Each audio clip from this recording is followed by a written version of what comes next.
नमस्कार दोस्तों, super cluster classes में आपका स्वागत है। आज हम देखेंगे ज्योग्राफी का 4th सीरीज, जिसमें हम देखेंगे सभी इंपॉर्टेंट फैक्ट्स को। ठीक है, चलिए। पिछले वीडियो में हमने देखा था सौर मंडल के विषय में, थोड़ा सा हमने जानकारी लिया था। आज फिर देखते हैं सौर मंडल के विषय में। ठीक है, आशा करते हैं कि आप लोग को ये सीरीज अच्छा लग रहा होगा। अगर अच्छा लग रहा हो तो लाइक, शेयर एंड सब्सक्राइब जरूर कीजिएगा। चलिए, टाइम वेस्ट किए बिना हम लोग सीरीज स्टार्ट करते हैं। ठीक है, सबसे पहले सौर मंडल देखिए।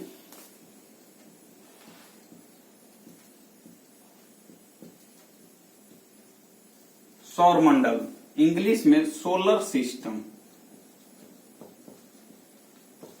ठीक है दोस्तों, आप लोग को कहते हैं कि थोड़ा थोड़ा इंग्लिश जानने का प्रयास कीजिए, क्योंकि जिनके बैकग्राउंड में इंग्लिश नहीं है, प्लीज आपसे रिक्वेस्ट है कि थोड़ा थोड़ा इंग्लिश पढ़ना स्टार्ट कीजिए। क्योंकि आजकल हर एग्जाम में हिंदी नाम को ही इंग्लिश में कन्वर्ट कर दे रहा है। इंग्लिश नाम जैसे अब सौर मंडल है, सोलर सिस्टम है, तो इसको हिंदी में ही सोलर सिस्टम लिख दे रहा है। ठीक है, तो इसलिए प्लीज आप लोग से रिक्वेस्ट है कि थोड़ा थोड़ा इंग्लिश जरूर प्रयास कीजिए। ठीक है, हम ज्यादा यहाँ पे इंग्लिश नहीं लिखते हैं हम, लेकिन थोड़ा थोड़ा इसलिए लिखते हैं कि आप लोग उसको ध्यान से देखिए, क्योंकि जरूरी है।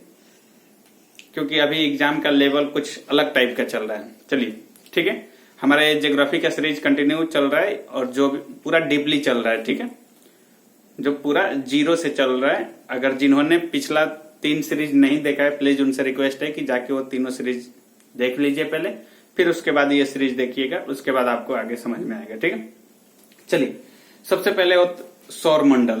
तो सौर मंडल यानी सोलर सिस्टम। सौर मंडल क्या होता है? सौर मंडल सूर्य और हमारे 8 जो ग्रह हैं। ठीक है, तो सूर्य और 8 ग्रह को मिलाकर हम लोग सौर मंडल कहते हैं। ठीक, सौर मंडल कहिए या सौर परिवार कहिए। तो सूर्य और 8 ग्रह को मिलाकर सौर मंडल कहा जाता है, जिसका मुखिया यानी जिसका मेन लीडर होता है हमारा सूर्य। ठीक है, तो ये पॉइंट आप लोग ध्यान रखेंगे। अब देखिए, सौर मंडल में सबसे पहले आपसे क्वेश्चन पूछा जाता है कि अगर मानते हैं कि ये हमारा सूर्य है यानी कि सन है, तो सन से पहले डिस्टेंस के क्रम में यानी सूर्य से दूरी के क्रम में सबसे पहले आपसे को सीरीज पता होना चाहिए। जैसे पहला सूर्य से दूरी के क्रम में देखिएगा, तो पहला आएगा बुध, शुक्र, पृथ्वी, मंगल। बुध, शुक्र, पृथ्वी, मंगल। इसके बाद आ जाएगा बृहस्पति, इसके बाद आ जाएगा शनि, इसके बाद आएगा अरुण, इसके बाद आ जाएगा वरुण। ठीक है, ये हमारा 8 ग्रह है। ठीक है, ये किस क्रम में है? सूर्य से दूरी के क्रम में। पहले बुध, उसके बाद शुक्र, उसके बाद पृथ्वी, फिर मंगल, फिर आ जाएगा इधर बृहस्पति, फिर आ जाएगा शनि, फिर आ जाएगा अरुण और लास्ट में आ जाएगा हमारा वरुण। ठीक है, पहले क्या था कि पहले हमारे पास यानी हमारे सौर मंडल में टोटल 9 ग्रह थे, लेकिन प्लूटो को, जो प्लूटो था, प्लूटो को हिंदी में अरुण, वरुण, यम, हिंदी में यम, हिंदी में उसको यम बोलते थे, इंग्लिश में उसको प्लूटो। ठीक है, तो 2006 में प्लूटो को 52वां ग्रह बना दिया गया। ठीक है, तो देखिए हमारे पास अभी हमारे सौर मंडल में मात्र 8 ग्रह बचे हैं। कौन कौन से? बुध, शुक्र, पृथ्वी, मंगल, बृहस्पति, शनि, अरुण, वरुण। ठीक है, अब देखिए कि ये सूर्य से दूरी के क्रम में है। ये क्रम आपको याद रहना चाहिए। हमने क्रम याद करने के लिए पिछला वीडियो में एक शॉर्ट ट्रिक बताया था, एक ट्रिक बताया था कि जिसके माध्यम से आप याद कर सकते हैं। ऐसे आप लोग को, जहां तक उम्मीद है हमको कि आप लोग को याद होगा पहले से। फिर भी एक बार जिनको नहीं याद है, एक बार मैं बता देना चाह रहा कि देखिए, सबसे पहला बुध को याद कर लीजिए। ठीक है, तो बुध को पहले याद कर लीजिए। अब चलिए, एक दिन का गैप बीच में लाना है। जैसे बुध के बाद क्या आता है? बृहस्पति, बृहस्पति को छोड़ दीजिए। बृहस्पति के बाद क्या आता है? शुक्र, तो शुक्र को पकड़िए, तो बुध के बाद शुक्र। अब शुक्र पकड़ लिए, शुक्र के बाद आता है शनि, शनि को छोड़ दीजिए। शनि के बाद आता है रवि। रवि मीन्स पृथ्वी, समझना है, समझने के लिए रवि को पृथ्वी समझना है। तो चलिए, पृथ्वी हो गया हमारा 3 नंबर। अब रवि आ गया, रवि के बाद, रविवार के बाद सोमवार आता है, सोमवार को छोड़ दीजिए। सोमवार के बाद मंगलवार आता है, मंगल को पकड़िए, ठीक है। तो मंगल को हमने लिख दिया। मंगल के बाद बुध, बुध को छोड़िए। बुध के बाद बृहस्पति, फिर बृहस्पति को पकड़िए। बृहस्पति के बाद शुक्र, शुक्र को छोड़िए। शुक्र के बाद शनि, शनि को पकड़िए। और अरुण, वरुण याद रखिए, ठीक है। ये पिछले वीडियो में भी हमने बता दिया था, फिर एक बार हमने रिपीट कर दिया। जिनको नहीं याद है प्लीज इस टाइप से आप याद कर लीजिएगा, ठीक है। चलिए अगला पॉइंट कि ये जो शुरू के 4, यानी ये शुरू के जो 4 हैं, 4 ग्रह, शुरू के जो 4 यानी सूर्य से दूरी के क्रम में जो शुरू के 4 ग्रह हैं, इनको आंतरिक ग्रह कहा जाता है, ठीक है। इनको आंतरिक ग्रह कहा जाता है, आंतरिक ग्रह या पार्थिव, आंतरिक ग्रह या पार्थिव ग्रह कहा जाता है। यानी बुध, शुक्र, पृथ्वी, मंगल, इन चारों को आंतरिक ग्रह या पार्थिव ग्रह कहा जाता है, ठीक है। चलिए अब अगला पॉइंट कि देखिए ये बाद वाले जो 4 हैं, यानी कि ये जो बाद वाले 4 हैं, बृहस्पति, शनि, अरुण, वरुण, इन 4 को बाह्य ग्रह, बाह्य ग्रह या इन्हीं को जोवियन,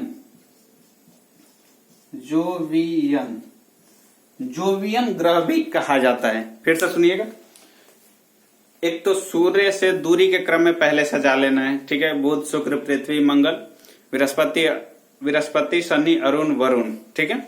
अब उसमें जो शुरू के हैं 4, वो 4 हो जाते हैं आंतरिक ग्रह, जिनको पार्थिव ग्रह भी कहा जाता है। और जो अंतिम वाले 4 हैं, तो बृहस्पति, शनि, अरुण, वरुण, इन चारों को बाह्य ग्रह कहा जाता है। बाह्य ग्रह कहिए या जोवियन, जोवियन ग्रह भी कहा जाता है इनको, ठीक है। तो ये पॉइंट आप लोग जरूर नोट कर लीजिएगा। अगला पॉइंट है हमारा कि देखिए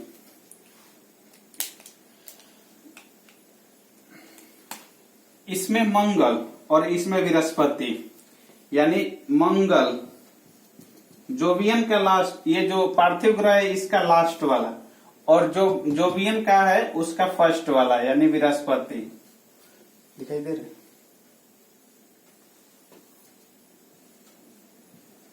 बृहस्पति। फिर से सुनिएगा, जो पार्थिव ग्रह है उसका लास्ट वाला यानी कि मंगल, और जो जोवियन का है फर्स्ट वाला, यानी जोवियन ग्रह का फर्स्ट वाला बृहस्पति। तो मंगल और बृहस्पति के बीच में एक पट्टी पाया जाता है, ठीक है। एक पट्टी पाया जाता है, एक ऐसा मंगल और बृहस्पति के बीच में एक पट्टी पाया जाता है, जिसको कहा जाता है क्षुद्र ग्रह, ठीक है। जिसको कहा जाता है क्या? क्षुद्र ग्रह। नहीं क्या? क्षुद्र ग्रह। फिर से एक बार सुनिएगा, इधर लिख दे रहे हैं, क्षुद्र ग्रह। क्षुद्र ग्रह मंगल और बृहस्पति के बीच में एक पट्टी पाया जाता है, जिनको क्षुद्र ग्रह कहा जाता है। वो ग्रह के ही टुकड़े, छोटे छोटे टुकड़े होते हैं, ठीक है। तो उनको क्षुद्र ग्रह कहा जाता है। तो मंगल और बृहस्पति के बीच में ये पाए जाते हैं, ठीक है। चलिए ये पॉइंट भी आप लोग नोट कर लीजिएगा।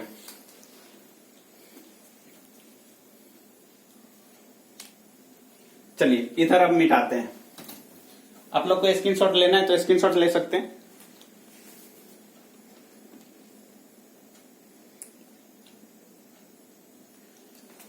चलिए अब देखिए, सौर मंडल तो हम लोग समझ लिए, सोलर सिस्टम हम लोग समझ लिए। अब सोलर सिस्टम में हमने बताया कि सूर्य और 8 ग्रह आते हैं, ठीक। तो सूर्य और 8 ग्रह आते हैं। तो सबसे पहले हम लोग सूर्य को जानने का प्रयास करेंगे, और एक एक करके, यानी कि बारी बारी से पहले सूर्य को जानेंगे, फिर बुध को जानेंगे, फिर बुध के बाद मंगल आता है, बुध के बाद शुक्र आता है, शुक्र को जानेंगे। यानी कि हम लोग सीरीज से चलेंगे, यानी सूर्य से दूरी के क्रम में जैसा है 8 ग्रह को हम देखेंगे। पहले हम लोग सूर्य को देखेंगे। सूर्य को देखते हैं। सूर्य के विषय में जो इंपॉर्टेंट फैक्ट है, सूर्य यानी कि इंग्लिश में इसको सन बोला जाता है। देखिए, सूर्य में पता है आप लोग को कि सूर्य जो है एक गैसीय गोला है, ठीक है, जिसमें हाइड्रोजन, सूर्य हमारा तारा है जो पृथ्वी के सबसे नजदीक का तारा हमारा सूर्य है, ठीक है। हमारे पृथ्वी पे जो भी प्रकाश और ऊर्जा मिलता है वो सूर्य से मिलता है, ठीक है। तो देखिए, सूर्य में जो ऊर्जा और प्रकाश आता है उसका मेन कारण होता है क्या, नाभिकीय संलयन। किसी भी तारा में नाभिकीय संलयन, किसी भी तारा में ऊर्जा और प्रकाश का मुख्य स्रोत होता है नाभिकीय संलयन, ठीक है। नाभिकीय संलयन में होता क्या है, तो नाभिकीय संलयन एक ऐसी प्रक्रिया है जिसमें हाइड्रोजन, H फॉर हाइड्रोजन जो है He यानी हीलियम, H से हाइड्रोजन, He से हीलियम होता है। तो हाइड्रोजन जो है हीलियम में कंटिन्यू बदलते रहता है, यानी लगातार हाइड्रोजन जो है वो हीलियम में बदलते रहता है, इसीलिए इसको नाभिकीय संलयन की प्रक्रिया कहा जाता है। इसमें क्या होता है कि छोटे छोटे नाभिक मिलकर एक बड़े नाभिक का निर्माण करते हैं। नाभिकीय संलयन में क्या होता है, छोटे छोटे नाभिक मिलकर एक बड़े नाभिक का निर्माण करते हैं। तो किसी भी तारा, केवल सूर्य नहीं, किसी भी तारा का बात कर रहे हैं, किसी भी तारा में प्रकाश और ऊर्जा का मुख्य स्रोत क्या होता है, नाभिकीय संलयन अभिक्रिया, ठीक है। और नाभिकीय संलयन अभिक्रिया में होता क्या है, हाइड्रोजन जो है वो कंटिन्यू हीलियम में बदलते रहता है, ठीक। तो ये पॉइंट आप लोग नोट कर लीजिएगा। सूर्य में मुख्य ऊर्जा का और प्रकाश का स्रोत क्या है, नाभिकीय संलयन अभिक्रिया। और नाभिकीय संलयन अभिक्रिया क्या है, तो आप लोग समझ गए कि हाइड्रोजन जो है वो कंटिन्यू हीलियम में बदलते रहता है, ठीक। चलिए, सूर्य का आयु यानी सूर्य का जो एज माना जाता है लगभग 5 अरब वर्ष माना जाता है। सूर्य का आयु जो है लगभग 5 अरब साल माना जाता है, ठीक है। सूर्य का आयु कितना, लगभग 5 अरब वर्ष माना जाता है, ठीक है। चलिए अगला पॉइंट देखिए। अगला पॉइंट में सूर्य में जो है, सूर्य जो हमारा है इसमें लगभग 72%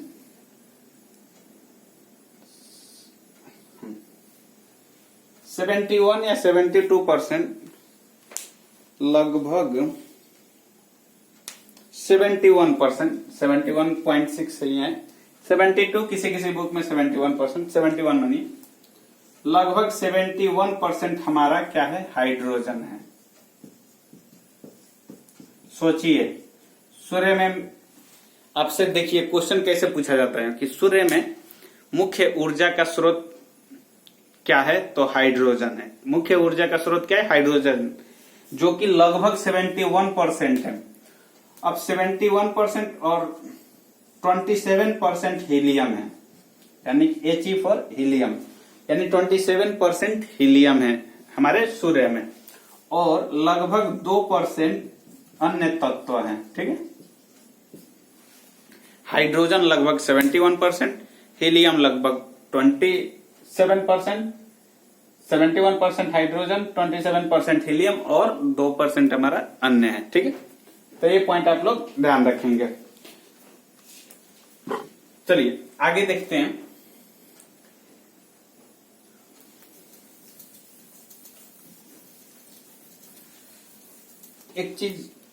एक चीज हमने बताना भूल गए।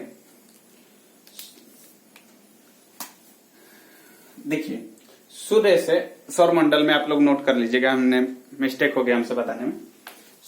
सौरमंडल में सूर्य से दूरी के क्रम में तो हमने बता दिया, लेकिन एग्जाम ऑफ व्यूज से सूर्य से दूरी का क्रम तो है भी, और उसके साथ साथ जो इनका आकार है, आकार के दृष्टि से जानना जरूरी है। तो देखिए, आकार के दृष्टि से सबसे पहला आता है बृहस्पति, यानी कि सबसे बड़ा है बृहस्पति। बृहस्पति के बाद शनि, शनि के बाद अरुण, अरुण के बाद वरुण, वरुण के बाद पृथ्वी,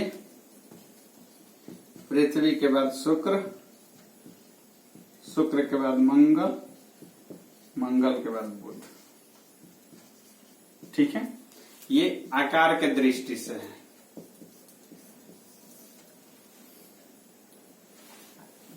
आकार के दृष्टि से आप लोग जरूर सजा लीजिएगा, ठीक है, क्योंकि वन लाइनर एग्जाम में डायरेक्ट यहाँ से क्वेश्चन पूछा जाता है। हमने प्रीवियस ईयर के क्वेश्चन में देखा है बीपीएससी में कि डायरेक्ट पूछा गया कि शुक्र का स्थान नीचे से कितना, आकार के दृष्टि से नीचे से कौन सा रैंक है। तो ये पॉइंट आप लोग को ध्यान रखिएगा। पहला बृहस्पति, दूसरा शनि, तीसरा अरुण, चौथा वरुण, पांचवा पृथ्वी, छठा शुक्र, सातवां मंगल और आठवां बुध। ठीक है, तो ये पॉइंट आप लोग आकार की दृष्टि से जरूर याद रखिएगा। एक तो सूर्य से दूरी के क्रम में भी और आकार की दृष्टि से भी कि सबसे बड़ा कौन है, उससे बड़ा कौन है, उससे बड़ा कौन है। ठीक है, और देखिए ये जो चार है ना, ये जो चार है ये गैसीय गोला है। ठीक है, ये गैसीय गोला है। और ये जो चार लास्ट वाले चार हैं, यानी कि ये गैसीय गोला है, यानी कि जो जोवियन ग्रह है, ये जोवियन ग्रह है ना, जोवियन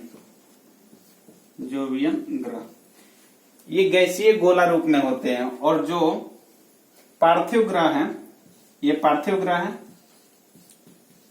जो पार्थिव ग्रह है ये आपका ठोस रूप में होते हैं। ठीक है, ठोस रूप करने का मतलब कि यहाँ पे चट्टान भी पाए जाते हैं। ठीक है, तो ये ठोस रूप में होते हैं, ये गैसीय गोला रूप में होते हैं। ठीक है, तो ये पॉइंट आप लोग ध्यान रखिएगा।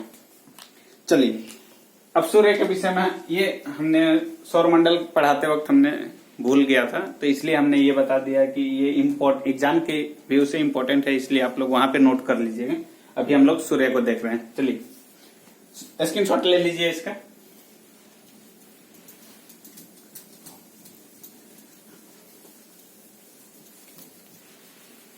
चलिए अब सूर्य का हम लोग आयु देख लिए कि लगभग 5 अरब वर्ष माना जाता है।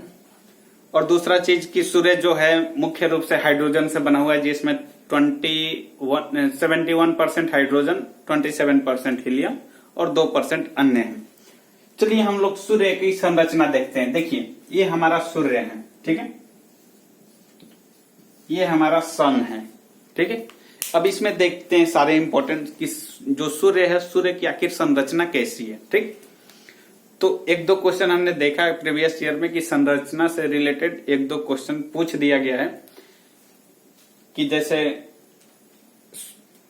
क्वेश्चन एक पूछा है कि सूर्य ग्रहण के टाइम में सूर्य का कौन सा भाग दिखाई देता है। ठीक है, और एक और क्वेश्चन हमने देखा है कि सूर्य का जो आंतरिक भाग है, आंतरिक भाग जिसको क्रोड कहा जाता है, उसमें जैसे कौन सी प्रक्रिया होती है। ठीक है, तो ये भी क्वेश्चन पूछा हुआ है, तो इसलिए हमने सोचा कि एक बार सूर्य की संरचना ही बता दे रहे हैं आप लोग को। ठीक है, चलिए देखते हैं, बहुत ही आसान भाषा में समझेंगे सूर्य की ये संरचना है। ठीक है, ये हमारा सन है, ये जो संरचना देख रहे हैं ये सूर्य है। सूर्य के अब अंदर जाने का प्रयास कर रहे हैं। जैसे हमारी पृथ्वी है, पृथ्वी की संरचना हम लोग ज्योग्राफी में आगे पढ़ेंगे, जिसमें पृथ्वी ऊपर से बराबर दिख रही है, लेकिन उसकी भी कितनी लेयर होती है।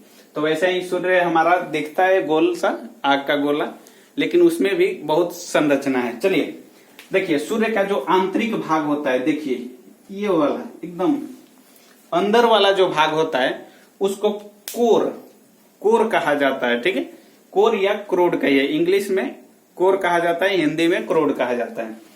तो जो सबसे आंतरिक भाग है उसको क्रोड कहा जाता है, और नाभिकीय संलयन की प्रक्रिया यहीं पर होती है। ठीक है, नाभिकीय संलयन। ठीक है, तो यानी कि नाभिकीय संलयन की प्रक्रिया कहाँ होती है? कोर में, सूर्य के कोर में, यानी सूर्य के आंतरिक भाग जो है क्रोड, वहां पर नाभिकीय संलयन की प्रक्रिया होती है। और नाभिकीय संलयन की प्रक्रिया में क्या होता है, हाइड्रोजन जो है हीलियम में कंटिन्यू बदलते रहता है। ठीक है, तो ये पॉइंट आप लोग नोट जरूर कर लेंगे। ठीक, कोर में क्या होता है, नाभिकीय संलयन की प्रक्रिया यहाँ पर होती है, जिसमें हाइड्रोजन कंटिन्यू हीलियम में बदलते रहता है। चलिए उसके बाद यानी कि जो कोर के ऊपर वाला भाग है, हम लोग पूरा गहराई से चल रहे हैं, यानी कि जो सबसे नीचे वाला भाग है, अब उसके ऊपर उसके ऊपर उसके ऊपर ऐसे देखेंगे। तो सबसे नीचे वाला जो भाग था उसको कोर कहते हैं, हिंदी में क्रोड बोलते हैं, जहां पर नाभिकीय संलयन की प्रक्रिया होती है। अब जो कोर है, कोर के ऊपर वाला भाग देखिए, कोर का ऊपर वाला भाग जिसको हमने ब्लू इंक से डिनोट किया है, तो कोर के ऊपर वाले भाग को हम लोग रेडिएशन जोन, इंग्लिश में रेडिएशन जोन कहते हैं, ठीक है, जिसको हिंदी में विकिरण क्षेत्र कहा जाता है। अब देखिए नाम से ही स्पष्ट हो गया कि ये कौन सा जोन है, रेडिएशन जोन, यानी वहां से विकिरण यानी रेडिएटिव जो किरणें हैं वो निकलती है, यानी कि रेडिएशन जोन है। हम लोग बोलते हैं ना कि रेडिएशन लग जाएगा हम लोग को, तो वही रेडिएशन जोन है, यानी कि वहां से विकिरण किरणें निकलती है। तो रेडिएशन जोन पता चल गया कि रेडिएशन जोन में क्या होता है, तो वहां से विकिरण किरणें जो है वो वहां से निकलती है, यानी कि जो रेडिएशन रेज है, रेडिएटिव रेज, रेडिएशनल यानी विकिरण किरणें जो है वो वहां से निकलती है। तो रेडिएशन जोन का मतलब समझ गए कि वहां पर क्या होती है। अब रेडिएशन जोन के जो ऊपर वाला भाग है, यानी कि रेडिएशन जोन से जो ऊपर वाला, जिसको हमने ब्लैक इंक से डिनोट किया है, तो रेडिएशन जोन के ऊपर वाले भाग को कन्वेक्शन जोन, इंग्लिश में कन्वेक्शन जोन और हिंदी में संवहन क्षेत्र कहते हैं, ठीक है। तो देखिए इसको संवहन क्षेत्र क्यों बोलते हैं, कन्वेक्शन जोन को संवहन क्षेत्र बोलते हैं, हिंदी में संवहन क्षेत्र। अब संवहन क्षेत्र उसको क्यों बोलते हैं, क्योंकि वो स्थिर नहीं रहता है, वो हमेशा गति करते रहता है, यानी संवहन का मतलब गति करना, ठीक है। तो वो हमेशा गति करते रहता है, इसलिए उसको संवहन क्षेत्र कहा जाता है, ठीक है। तो कन्वेक्शन जोन, ठीक है, ये अस्थिर नहीं रहता है, स्थिर एक जगह पे नहीं रहता है, वो हमेशा गति करते रहता है। तो गति करने के कारण इसको संवहन क्षेत्र कहा गया है, ठीक है। तो तीसरा हो गया हमारा कन्वेक्शन जोन यानी संवहन क्षेत्र। अब देखिए, अब उसके बाद ये जो लाल वाला राउंड वाला शेप दिख रहे हैं, यानी जो सूर्य हमको दिखाई देता है वास्तव रूप में, जो वास्तविकता जो हम लोग को आंख से जो नजर आ पाता है, हम लोग ऐसे गोल में सूर्य को देख पाते हैं। तो जो गोल में सूर्य को हम पूरा देख पाते हैं, तो जो हम देख पाते हैं उसी को बोलते हैं फोटोस्फीयर यानी प्रकाश मंडल। यानी हम सूर्य को देखते हैं, सूर्य से जो प्रकाश आ रही है, तो सूर्य को देखते हैं कि गोल सा दिखाई दे रहा है, तो जो सूर्य गोल दिखाई दे रहा है उसी को हम लोग प्रकाश मंडल बोलते हैं, ठीक है। तो प्रकाश मंडल यानी कि इंग्लिश में फोटोस्फीयर बोलते हैं उसको। अब उसको दीप्तिमान सतह बोलते हैं। दीप्तिमान का मतलब होता है कि जहां से प्रकाश निकलकर आ रही है, आती हुई प्रतीत हो रही है, ठीक है। तो दीप्तिमान का मतलब वही होता है कि जो चीज वास्तव में आपको पता चल रहा है कि हाँ ये चीज चमक रहा है, ये चीज लाइट दे रहा है, दीप्तिमान वस्तु, ठीक है। तो वास्तव में जो हम लोग को सूर्य दिखाई देता है उसको हम लोग प्रकाश मंडल बोलते हैं, ठीक है। अब देखिए, जो हम लोग को सूर्य दिखाई देता है उसके आसपास में थोड़ा सा रेड यानी कि लाल कलर का एक धब्बा होता है, हल्का सा लाल कलर का, ठीक है। तो जो हम लोग को सूर्य दिखाई देता है यानी सूर्य का जो प्रकाश मंडल है, जो हमको हमारी नजरों से जो दिखाई दे पाता है, तो उसके बाहर एक हल्का सा लाल धब्बा होता है। तो जो बाहर का लाल धब्बा होता है उसको हम लोग बोलते हैं वर्णमंडल यानी क्रोमोस्फियर, वर्णमंडल, ठीक है, जो लाल कलर का होता है, ठीक। अब देखिए, अब एग्जाम ऑफ व्यू से ये इंपॉर्टेंट है लास्ट वाला, किरीट। तो देखिए, अब ये तो हमारा सूर्य हो गया, यहां तक तो सूर्य हो गया। अब देखिए, जब हम लोग सूर्य ग्रहण के टाइम में देखते हैं, तो सूर्य ग्रहण के टाइम में हम लोग को ये वाला भाग नहीं दिखाई देता है, इतना भाग नहीं दिखाई देता है। अब ये बाहर वाला जो चमकीला भाग है वो दिखाई देता है। जब बाहर वाला चमकीला भाग दिखाई देता है तो उसको किरीट या इंग्लिश में कोरोना कहिए, ठीक है। जो बाहर वाला भाग दिखाई दे रहा है हमको उसको किरीट या कोरोना बोलते हैं। तो ये सिचुएशन जो है एग्जाम ऑफ व्यू से इंपॉर्टेंट है। और दूसरा चीज कि जो बाहर वाला लाइट दिखाई दे रहा है ये हमको शुभ अवसर पे दिखाई देता है और वो शुभ अवसर है हमारा कौन सा, सूर्य ग्रहण, ठीक है। तो ये जो बाहर का देखिए, ये यहां तक हमारा सूर्य हो गया, ठीक है। अब सूर्य का ये बाहर वाला जो चमकीला भाग है ये खास ओकेजन पे दिखाई देता है। वो भी खास ओकेजन हमारा होता है सन इक्लिप्स यानी सूर्य ग्रहण। सूर्य ग्रहण के टाइम में सूर्य हमको दिखाई नहीं देता है, ये बाहर वाला राउंड दिखाई देता है। जो बाहर वाला राउंड दिखाई देता है उसी को हम किरीट या कोरोना बोलते हैं। फिर से समझिएगा, फिर से एक बार समझिएगा कि देखिए, किरीट यानी कोरोना जो है ये ऐसे नॉर्मली दिखाई नहीं देगा। जब सूर्य ग्रहण लग जाता है तो हमको ये सूर्य का जो वर्णमंडल है, वर्णमंडल तक हमको दिखाई बिल्कुल नहीं देगा, कुछ नहीं देगा। अब इसके बाद जो चमकीला भाग है, यानी देखिए ये वाला भाग, ये जो चमकीला भाग बनेगा, ये चमकीला भाग देखिए यहां तक सूर्य है, इसके बाद चमकीला भाग है। अब ये चमकीला भाग कब दिखाई देता है? सूर्य ग्रहण के टाइम में, ठीक है। सूर्य ग्रहण के टाइम में ये सूर्य ग्रहण के टाइम में ये चमकीला भाग दिखाई देता है। तो जो ये चमकीला भाग दिखाई देता है, इसी को हम लोग किरीट या कोरोना कहते हैं, ठीक है। आशा करते हैं कि आप लोग समझ गए होंगे। तो देखिए किरीट के विषय में आप लोग ध्यान दीजिए, एक दो पॉइंट लिख लीजिएगा कि किरीट यानी सूर्य ग्रहण के समय में जो सूर्य का बाहरी भाग दिखाई देता है उसको कोरोना कहा जाता है, ठीक है। क्योंकि हमने वन लाइनर क्वेश्चन में देखा, एक प्रीवियस ईयर में बीपीएससी में पूछा हुआ है कि सूर्य ग्रहण के टाइम सूर्य का कौन सा भाग दिखाई देता है। तो सूर्य ग्रहण के समय में बस ये बाहर वाला भाग यानी कि कोरोना वाला भाग हमको दिखाई देता है, यानी किरीट वाला भाग दिखाई देता है। तो ये पॉइंट जरूर नोट कर लीजिएगा।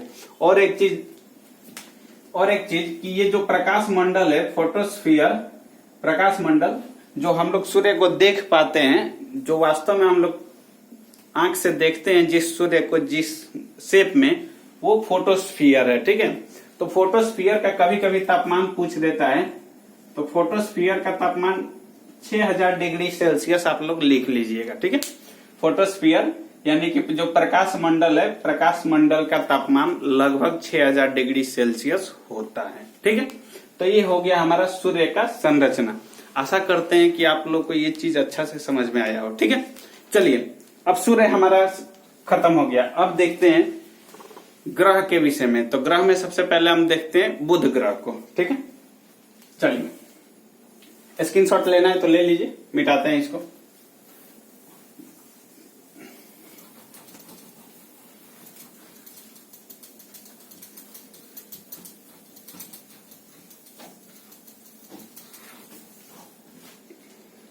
चलिए सबसे पहले हम लोग देखते हैं मरकरी को, ठीक है। MERCURY, मरकरी, हिंदी में इसको बुध बोलते हैं, ठीक है। अब बुध के विषय में दो चार पॉइंट जरूर नोट करेंगे। सबसे पहले कि यह सौर मंडल का सबसे छोटा ग्रह है। पहला पॉइंट कि यह सबसे छोटा ग्रह है, यानी सौर मंडल का सबसे छोटा ग्रह। और दूसरा चीज, सबसे पहले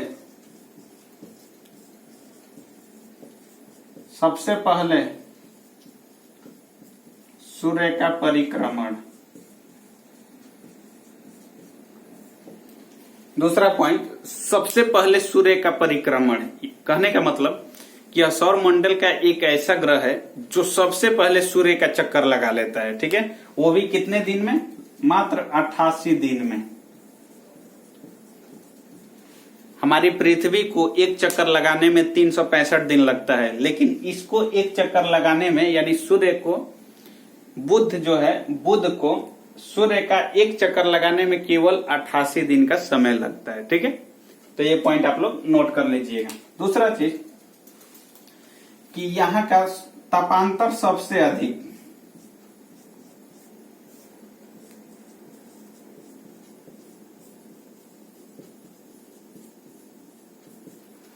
तापांतर सबसे अधिक। देखिए यहां पर दिन में सबसे ज्यादा गर्मी और रात में बर्फ जम जाता है। तो तापांतर का मतलब होता है कि ताप में अंतर।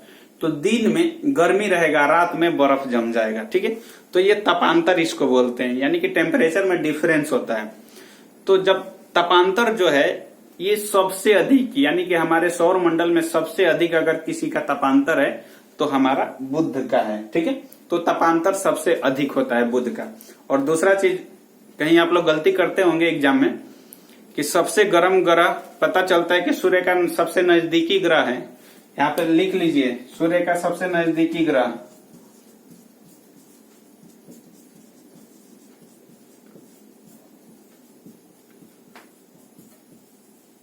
सूर्य का सबसे नजदीकी ग्रह है बुध। तो सूर्य से नजदीक का है, तो इसका मतलब ये नहीं कि सबसे गर्म ग्रह आपसे पूछा जाए तो आप बुध को मार देंगे, ठीक है। ऐसा गलती एग्जाम में मत कीजिएगा।